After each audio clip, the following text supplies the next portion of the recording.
ಸ್ವಲ್ಪ ಗೊಂದಲ ಇದೆ, ಒಂದು ಮಧ್ಯೆ ಅನುಮಾನ ಇದೆ ಎಸ್ಐಟಿಗೆ. ನಿಮ್ಮ ಮೇಲೆ ಅನುಮಾನ ಇದೆಯಾ? ನೋಡಿ, ಒಂದು ತನಿಖೆ ನಡಿಬೇಕಾದ್ರೆ ಆ ತನಿಖೆ ಬಗ್ಗೆ ಮಾತನಾಡೋವಂಥದ್ದು ಸಮಂಜಸ ಅಲ್ಲ.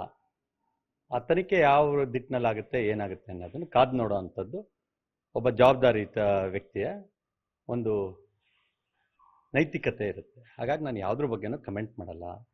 ಯಾರು ಏನು ಮಾಡಿರ್ತಾರೆ ಅನ್ನೋದನ್ನು ತನಿಖೆ ಮೂಲಕ ಗೊತ್ತಾಗೋಂಥದ್ದು.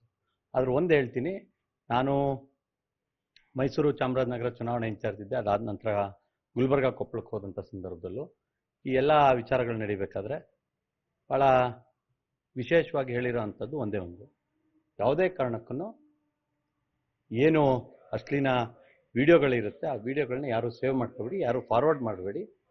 ಒಂದು ಸಾಮಾಜಿಕ ಜವಾಬ್ದಾರಿ ಇರುತ್ತೆ, ಆ ಜವಾಬ್ದಾರಿಯನ್ನು ನಿರ್ವಹಿಸಿ ಅಂತೇಳಿ ಹೇಳಿ ಪ್ರತಿಯೊಬ್ಬರಿಗೂ ಕೂಡ ನಾನು ಭಾಳ ಬಹಿರಂಗವಾಗಿ ನಮ್ಮ ಕಾರ್ಯಕರ್ತರ ನಡುವೆ ಹೇಳಿರೋ ಅಂಥದ್ದು ಗೊತ್ತು. ಯಾಕಂದರೆ ನಮ್ಮ ಹಿರಿಯ ನಾಗರಿಕರೆಲ್ಲರೂ ಮತ್ತು ಜವಾಬ್ದಾರಿಯುತ ಸಂಘ ಸಂಸ್ಥೆಗಳ ಎಲ್ಲ ವ್ಯಕ್ತಿಗಳು ಕೂಡ ನನ್ನೊಟ್ಟಿಗೆ ಚರ್ಚೆ ಮಾಡ್ತಾ ಇದ್ರು. ಹಾಸನದಲ್ಲಿ ಈ ರೀತಿಯಾಗಿ ಆಗಬಾರ್ದಿತ್ತು, ಆಗಿದೆ. ಇದನ್ನು ಆದಷ್ಟು ಯಾವ ರೀತಿಯಾಗಿ ನಾವು ಕಂಟ್ರೋಲಿಗೆ ತಗೊಳ್ಬೋದು ಅನ್ನೋದನ್ನು ಅನೇಕರು ನನ್ನೊಟ್ಟಿಗೆ ಚರ್ಚೆ ಮಾಡಿದ್ರು. ಆ ಸಂದರ್ಭದಲ್ಲಿ ನಾನು ಹೇಳಿದೆ, ಮಾಧ್ಯಮಗಳ ಮೂಲಕ ನೀವುಗಳೇ ತೋರಿಸಿದ್ದೀರಿ 50,000, 1 ಲಕ್ಷ, 2 ಲಕ್ಷ ಪೆನ್ ಡ್ರೈವು, ಈ ರೀತಿಯಾಗಿ ಪೆನ್ ಡ್ರೈವ್ಗಳಿವೆ.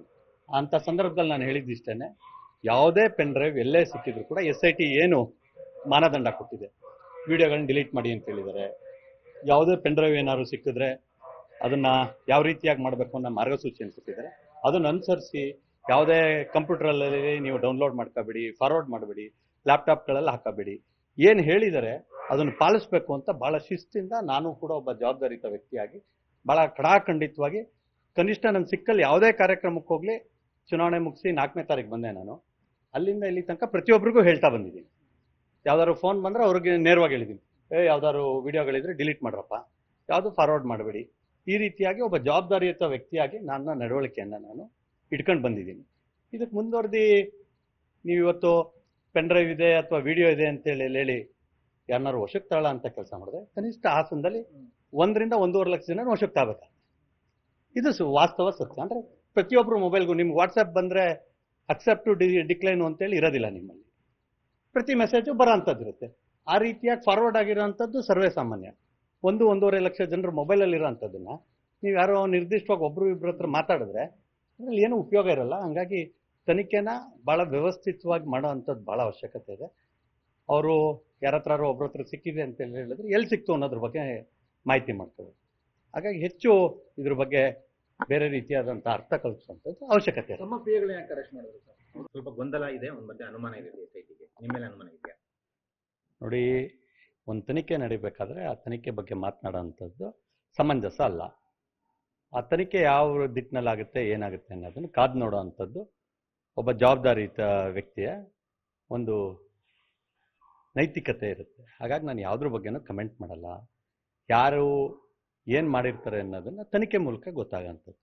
ಆದ್ರೆ ಒಂದು ಹೇಳ್ತೀನಿ, ನಾನು ಮೈಸೂರು ಚಾಮರಾಜನಗರ ಚುನಾವಣೆ ಇನ್ಚಾರ್ಜ್ ಇದ್ದೆ. ಅದಾದ ನಂತರ ಗುಲ್ಬರ್ಗ ಕೊಪ್ಪಳಕ್ಕೆ ಹೋದಂಥ ಸಂದರ್ಭದಲ್ಲೂ ಈ ಎಲ್ಲ ವಿಚಾರಗಳು ನಡಿಬೇಕಾದ್ರೆ ಭಾಳ ವಿಶೇಷವಾಗಿ ಹೇಳಿರೋ ಅಂಥದ್ದು ಒಂದೇ ಒಂದು, ಯಾವುದೇ ಕಾರಣಕ್ಕೂ ಏನು ಅಶ್ಲೀಲ ವಿಡಿಯೋಗಳಿರುತ್ತೆ ಆ ವಿಡಿಯೋಗಳನ್ನ ಯಾರು ಸೇವ್ ಮಾಡ್ಕೋಬೇಡಿ, ಯಾರು ಫಾರ್ವರ್ಡ್ ಮಾಡಬೇಡಿ. ಒಂದು ಸಾಮಾಜಿಕ ಜವಾಬ್ದಾರಿ ಇರುತ್ತೆ, ಆ ಜವಾಬ್ದಾರಿಯನ್ನು ನಿರ್ವಹಿಸಿ ಅಂತೇಳಿ ಹೇಳಿ ಪ್ರತಿಯೊಬ್ಬರಿಗೂ ಕೂಡ ನಾನು ಭಾಳ ಬಹಿರಂಗವಾಗಿ ನಮ್ಮ ಕಾರ್ಯಕರ್ತರ ನಡುವೆ ಹೇಳಿರೋ ಅಂಥದ್ದು ಗೊತ್ತು. ಯಾಕಂದರೆ ನಮ್ಮ ಹಿರಿಯ ನಾಗರಿಕರೆಲ್ಲರೂ ಮತ್ತು ಜವಾಬ್ದಾರಿಯುತ ಸಂಘ ಸಂಸ್ಥೆಗಳ ಎಲ್ಲ ವ್ಯಕ್ತಿಗಳು ಕೂಡ ನನ್ನೊಟ್ಟಿಗೆ ಚರ್ಚೆ ಮಾಡ್ತಾ ಇದ್ರು.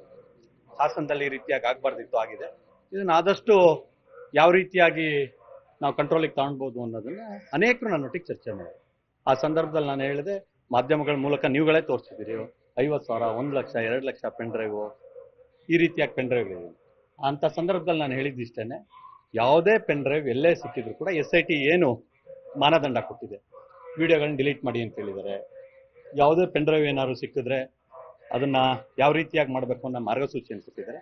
ಅದನ್ನು ಅನುಸರಿಸಿ ಯಾವುದೇ ಕಂಪ್ಯೂಟರಲ್ಲಿ ನೀವು ಡೌನ್ಲೋಡ್ ಮಾಡ್ಕೋಬೇಡಿ, ಫಾರ್ವರ್ಡ್ ಮಾಡಬೇಡಿ, ಲ್ಯಾಪ್ಟಾಪ್ಗಳಲ್ಲಿ ಹಾಕಬೇಡಿ, ಏನು ಹೇಳಿದರೆ ಅದನ್ನು ಪಾಲಿಸಬೇಕು ಅಂತ ಭಾಳ ಶಿಸ್ತಿಂದ ನಾನು ಕೂಡ ಒಬ್ಬ ಜವಾಬ್ದಾರಿಯುತ ವ್ಯಕ್ತಿಯಾಗಿ ಭಾಳ ಕಡಾಖಂಡಿತವಾಗಿ, ಕನಿಷ್ಠ ನನ್ನ ಸಿಕ್ಕಲ್ಲಿ ಯಾವುದೇ ಕಾರ್ಯಕ್ರಮಕ್ಕೆ ಹೋಗಲಿ, ಚುನಾವಣೆ ಮುಗಿಸಿ 4ನೇ ತಾರೀಕು ಬಂದೆ ನಾನು, ಅಲ್ಲಿಂದ ಇಲ್ಲಿ ತನಕ ಪ್ರತಿಯೊಬ್ಬರಿಗೂ ಹೇಳ್ತಾ ಬಂದಿದ್ದೀನಿ.